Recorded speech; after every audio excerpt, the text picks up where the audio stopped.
جی ابتدا ہے بجل کے بابرکت نام سے کریم خان آپ کی خدمت میں حاضر ہوں ناظرین. اور آپ جانتے ہیں کہ نیلاب اور کٹر کتاب سے ماخوذ جو ڈاکومنٹری ہے اس کی قسطیں آپ دیکھ رہے ہیں. اور یہ جو تاریخ کے حوالے سے حوالہ جات ہیں, جو تحقیق ہے, اس سے ہمیں ایک بات بالکل سمجھ میں آتی ہے کہ یہ جو دریا سندھ کا کنارہ ہے یہ نہایت قدیم تاریخ رکھتا ہے. اور اس حوالے سے جو تاریخ کی کتب میں اس پر کام کیا گیا ہے وہ آج سے پہلے کام کیا گیا تھا 100 سال یا 150 سال پہلے, مگر اس کے بعد اس تاریخ کو جو ہے کسی نے نہیں پھرکا, اس کے اندر اس طرح کام نہیں ہو سکا جس طرح کرنا چاہیے تھا. ہمارے اٹک نیلاب سے تعلق رکھنے والے عمران بھائی نے اس کے اوپر کام کیا اور ایسا خوب کام کیا کہ بہت سارے نئے تحقیقات بھی اس کے اندر شامل ہوئی اور بہت ساری باتیں نئی اخذ ہو گئی اس تاریخ سے. تو آج بھی اسی سلسلے کی کڑی ہے, ہم موجود ہیں یہاں اس وقت کوشان آبادی کے پاس, جسے کوشان آبادی کہا جاتا ہے. اس کی تفصیل ہمیں عمران بھی مزید بتائیں گے. تو بتاتا چلوں کہ آپ جو نیلاب اور کٹر سے کتاب سے ماخوذ ڈاکومنٹری ہے وہ آپ دیکھ رہے ہیں کریم خان آفیشیل پر, اور اٹک ڈائری ٹی وی پر بھی آپ اس کے قسطیں متواتر دیکھ رہے ہیں. تو اگر آپ نے چینل سبسکرائب نہیں کیا تو کریم خان آفیشیل چینل سبسکرائب کیجیے گا, اور ساتھ میں اٹک ڈائری ٹی وی اس کو بھی سبسکرائب کر دیجیے گا, تاکہ یہ جو متواتر قسط وار جو سلسلہ ہے ڈاکومنٹری کا یہ آپ تک اس کی جو نوٹیفیکیشن ہے وہ پہنچ سکے. تو مزید اس پہ بات کرتے ہیں. عمران بھی میرے ساتھ موجود ہیں, کتاب کے رائٹر اور اس ڈاکومنٹری کے گائیڈر, تو ان سے بات کرتے ہیں مزید اس حوالے سے. السلام علیکم عمران. جی وعلیکم السلام. عمران بھائی, اس وقت جب ہم موجود ہیں یہ کون سی جگہ کہلاتی ہے؟ یہاں سے جو سکے برآمد ہوتے ہیں یہ کوشان پیریڈ کے ہیں, اور اس کی جو مین نشانی ہمیں یہاں سے جو ملی ہے وہ 2005-06 میں یہاں اس جگہ پہ ایک پلیس تھی, تھوڑا سا گڑھا سا تھا, اس کے اوپر ایک جو ہے انجیر کا پودا تھا قدیم. تو جب ہم چھوٹے چھوٹے تھے تو یہاں روایت تھی کہ یہاں پہ جو ہے جی ایک سونے کی دیگ دفن ہے اور اس کے اوپر سانپ بیٹھا ہوا ہے, تو جو بھی اس کو کھودے گا تو وہ سانپ اس کو کاٹ لے گا. ٹھیک ہے جی, یعنی ایسے کہ اس کا ایسے تھا کہ کوئی قدیمی ٹچ ضرور تھا اس کا. تو ہمارے گاؤں کے ایک آدمی ہیں, آگے ہم آپ کو ان سے بھی ملائیں گے, ماسٹر مسعود صاحب. تو انہوں نے اس لوکیشن پہ جو ہے وہ مشرف پیریڈ پہ جو ہے ایک محکمہ زراعت کی طرف سے جو ہے ایک یعنی آبپاشی کے لیے سسٹم کے لیے جو ہے کنویں کھودے گئے, تو وہ ایگزیکٹ اس لوکیشن پہ انہوں نے وہ کنواں کھدوایا ہے. جہاں مشہور تھا کہ جہاں دیگ, جی جہاں وہ مشہور تھا دیگ. تو جب انہوں نے کنواں کھدوایا ہے تو وہ ہمارے اسی پہاڑ کے اندر ایک پتھر پایا جاتا ہے جسے ہم کھجور کہتے ہیں, جو کہ یہ پارک وغیرہ میں ڈیکوریشن کے لیے وہ پتھر اس کے اندر سوراخ ہوتے ہیں جی. تو وہ جو ہے اس سے یعنی بنایا گیا تھا وہ کنواں, اور اس کے اندر تقریباً آپ کہہ سکتے ہیں 2.5 فٹ چوڑا اور 1.5 فٹ جو ہے 2.5 فٹ چوڑا اور 1.5 فٹ لمبا جو ہے وہ مستطیل پتھر کی جو ہے وہ زینے بنائے گئے تھے. یعنی وہ بالکل اس طرح راؤنڈ اس میں جو ہے اترنا پڑتا تھا ان زینوں سے. سیڑھی نما آپ کہتے ہیں کہ سیڑھی نما راستہ تھا, راؤنڈ تھے, اس طرح گھوم کے جو ہے نا وہ سیڑھیاں نیچے جا رہی تھی, اور نیچے اس کے چوڑا سا حوض تھا. تو ہمیں ایک اور جو ہے ایک فارسی کی کتاب ہے اس سے مجھے ملا تھا کہ نیلاب کے مقام سے ایک بندے کو ایک کنویں سے اندر سے ایک کتبہ ملا ہے.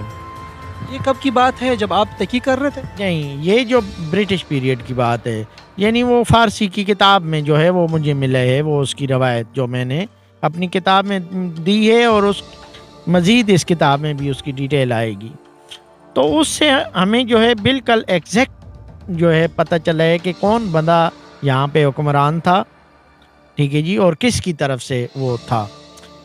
تو اس پہ جو ہے اس کے اوپر جو تحریر موجود تھی وہ کہتے ہیں کہ اس مقامی بندے نے, ایک انگریز آفیسر تھا سر اورل سیتھین, وہ کتبہ اس نے سر اورل سیتھین کو دیا, اور سر اورل سیتھین نے وہ لاہور میوزیم میں رکھا. آج بھی وہ جو ہے وہ کتبہ آرا کے نام سے ARA کتبہ آرا, یعنی اس کا ایک کیٹلاگ نمبر ہوتا ہے, نام ہوتا ہے, تو آج بھی لاہور میوزیم کے اندر کتبہ آرا کے نام سے موجود ہے. وہ اسی مقام سے لے کر گئے. اسی مقام سے لے کے گئے ہیں. ٹھیک ہے جی. تو اس کتبے کے اوپر جو تحریر ہے اس میں لکھا گیا ہے کہ جو یہاں کا حکمران ہے اس کا نام ہے دشاوہارا. ٹھیک ہے جی. یہ وہ کہتے ہیں کہ یہ نائب پشاوریاں ہیں. یعنی جو کنشکا کا جو مرکز تھا وہ جیسے گندھارا کہتے تھے, وہ پشپور یا پشکلوتی جیسے آپ پشاور کہتے ہیں نا, وہ جگہ تھی. الفاظ فارسی کے عمران؟ نہیں, یہ ان کے اپنے جو ہے نا سنسکرت کے. جی. تو یہ جو ہے وہ یعنی وہ نائب, وہ لکھا ہوا ہے کہ وہ دشاوہارا وہ نائب پشاوریہ تھا. ٹھیک ہے جی. وہ اس کے القاب لکھے ہوئے ہیں جو حکمران تھا پشاور کا, وہ اس کا لکھا ہوا ہے دیوا پترا وجہ شکا. تو یہ جو ہمیں نام ملتا ہے وا شک بھی ملتا ہے, وجہ شکا بھی ملتا ہے. تو یہ جو ہے یہاں سے جو ہمیں سکے جو ملے ہیں اس لوکیشن سے, 3 سکے سونے کے. تو سونے کے کس سکے؟ جی وہ میں آپ کو ان کی پکچر دوں گا, وہ بھی آپ اس کے ساتھ مینشن کریں گے. تو وہ جو ہیں واسدیو کے ہیں. ٹھیک ہے جی. جسے واسودیو بھی کہتے ہیں, واسدیو بھی کہتے ہیں.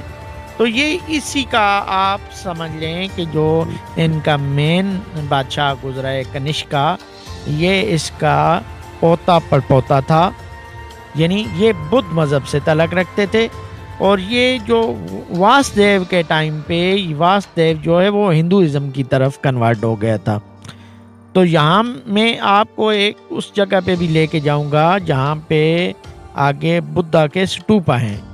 تو وہ جو سٹوپا ہیں وہ تو یہاں پہ تو پتھروں کے بنائے گئے ہیں, چونکہ ان کے بھی آگے کیٹیگریاں تھیں. جیسے امیر بندہ کوٹی محل بناتا ہے, یا جس طرح آپ آج کل قبریں دیکھ رہے ہیں کہ غریب آدمی کی جو ٹیری ہوتی ہے وہ تھوڑی سی کمزور ہوتی ہے, جو طاقتور ہوتا ہے اس نے ماربل ٹائل اور اس طرح.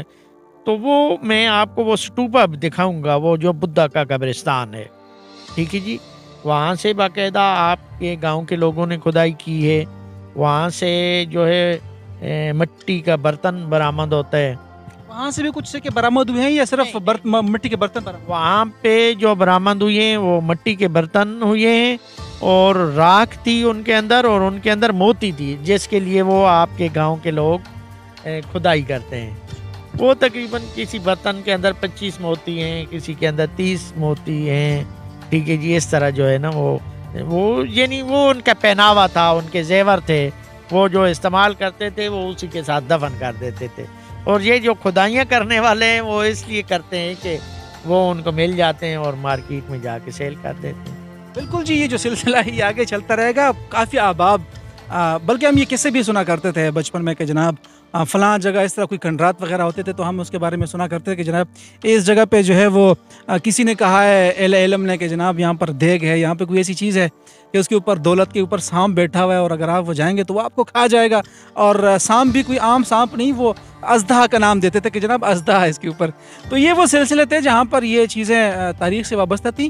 یہ جو روایات ہیں یہ اس دور سے چلی آتی رہی ہیں جب یہ کوئی چیز مشہور کرنی تھی کسی جگہ سے بچانے کے لیے, تو ایسی کوئی افواہ اڑا دی جاتی تھی. عمران بھائی ایسے کچھ ہے؟ جی بالکل اسی طرح ہے. یعنی اس کو محفوظ رکھنے کے لیے وہ اس کو جو ہے اس علاقے میں افواہ پھیلا دی جاتی تھی.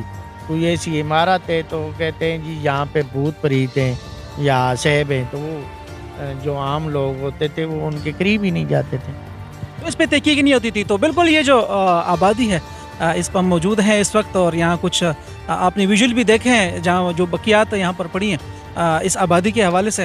تو یہ سلسلہ مزید آگے سے آگے لے کر جائیں گے. مزید عمران بھائی اس حوالے سے کچھ معلومات ہیں؟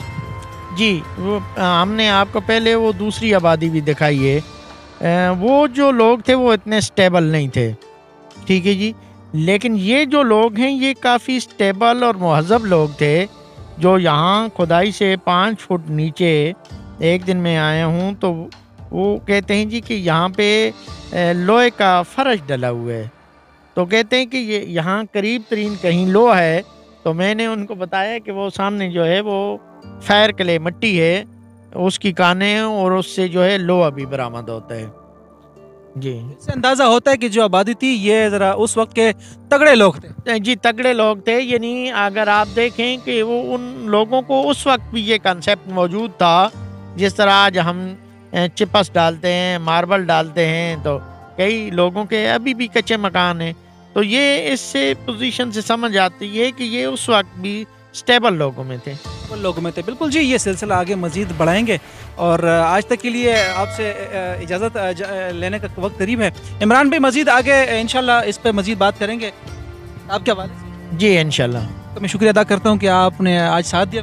مہربانی. مزید بھی آپ سے بات کریں انشاءاللہ. مہربانی. مجھے ناظرین جو سلسلہ ہے مزید آگے چلے گا. نیلاب اور کٹھڑ جو کتاب ہے اس کے حوالے جات جو ہیں وہ گاہے بگاہے مختلف معاملات میں ہم آپ کو دکھاتے جائیں گے. نہایت قدیم جگہ ہے، تاریخ سے بھری پڑی ہے نیلاب کی آبادی. ہے نیلاب جو دریا سندھ کے کنارے ایک دیہات ہے، اس وقت ایک شہر ہوا کرتا تھا اور کئی کلومیٹر آگے اور اس کے پیچھے یعنی اس دریا کے کنارے بہت بڑی تاریخ پڑی ہے. اس کاتیب کو تاریخ کو یکجا کیا ہے عمران بھائی نے نیلاب اور کٹھڑ کے نام سے کتاب میں. اور مزید آگے بھی اس کتب پہ مزید 2 حصے آگے کام ہو رہا ہے، وہ عنقریب آپ دیکھ سکیں گے. اس پر بھی انشاءاللہ ہم جامع ڈاکومنٹری کے ذریعے ایک ساتھ آپ تک پہنچائیں گے. تو تب تک کے لیے اپنے میزبان کریم خان کو دیجیے اجازت. زندگی نے وفا کی اور سانسوں نے ساتھ دی. تو انشاءاللہ ایک دن آپ سے ضرور ملاقات کریں گے. اللہ حافظ.